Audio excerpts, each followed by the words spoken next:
Hi, I'm Dr. Mozhgan Savabieasfahani, an environmental toxicologist and a human rights advocate, and that means Palestinian human rights. Ann Arbor City Council wants you to believe they are a progressive bunch who care about the environment, housing, diversity, and equity. But for the past 20 years that I've been watching, they have been whining and dining at our expense with filthy rich developers and polluters. They have never given us adequate affordable housing, just crumbs that their developer friends throw at us. Workers don't even have $15 minimum wage, and no one on this council has ever pushed for $15 for all. The Gelman dioxin contamination is growing by leaps and bounds, while the city council congratulates itself for the progress they never made. 50 years ago, University of Michigan promised 10% Black enrollment. Today, Black enrollment is at a dwindling 4.3%.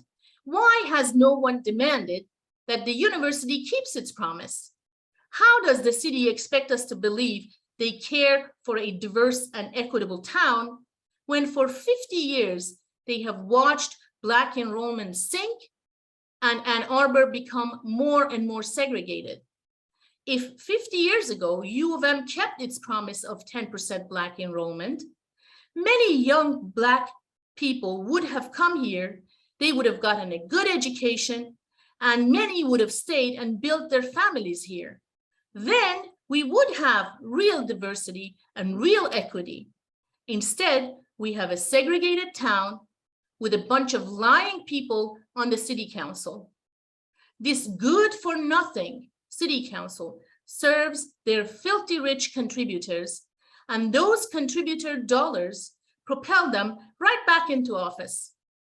In this election, your choice is not just between a gal who is endorsed by the mayor, the liar in charge, and a gal who is easily bullied into voting the mayor's way. No, I am the only candidate who will fight for $15 minimum wage, for unions, for public housing, and for immediate city cleanup of Gelman dioxin contamination before it is too widespread to be cleaned up.